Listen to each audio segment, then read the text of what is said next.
So, it's 13 days into our trip, and I wanted to recap some of the statistics and events that have happened. And I know I'm going to forget some, but just wanted to talk about a few. So, first of all, the weather that we've experienced everywhere from temperatures in the 40s to temperatures in the 110s. In terms of miles, we've completed 697 miles. And elevation, I was quite surprised at this when I added it up. 29,360 feet of climbing so far. So we've done a good bit.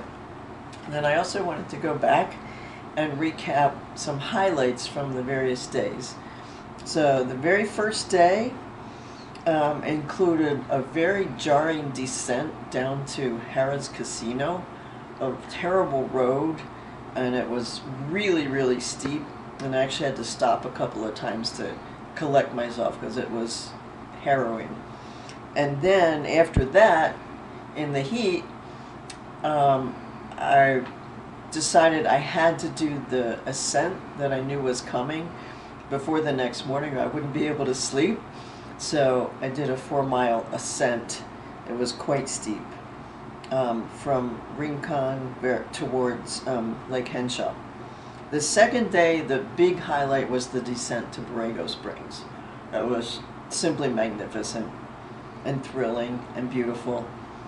The third day, we went through the Imperial Sand Dunes and we learned a lot about heat management and how to create a microclimate so that I wouldn't fry out there. The fourth day, we experienced the desert dips, where the downhills were generally steep enough that they give you enough momentum to get up the next hill. The fifth day was our first state crossing from California into Arizona. The sixth day, we had 20 miles of headwinds going into Hope, Arizona. The seventh day involved a turn after the town of Siloam that headed us for the Rockies. I might be confused on that one. But that was the day that we went through Aguila and we met Fred Bothling, the CEO and president of the Race Across America. It was so unlikely to meet him in the middle of this teeny little desert town. And I also had an almost encounter with an RV whose poles fell down into the shoulder and smacked into a road sign about 20 feet in front of me.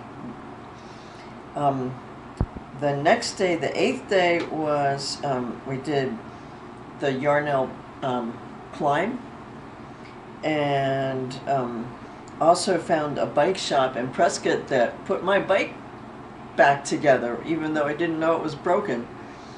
The next day, the ninth day, was the climb up Mingus Mountain that was supposed to be so scary and trafficky, but it was just gorgeous. The 10th day was our time in Sedona. I also met my brother's father-in-law across a creek and then did the switchbacks up to Flagstaff. The next day we actually had a day off of riding, and I had to get a tire fixed, and turns out Meteor Crater was there, so I did a little sightseeing by car. And then the 12th day, we had favorable conditions and we finished early and decided to go visit the Grand Canyon by car, and we saw a sunset over the Grand Canyon from a restaurant window. It was fantastic. And then today was just a lot of slow climbing, but through some really beautiful rocks. And we are now in Kayenta, and tomorrow we'll be going through Monument Valley.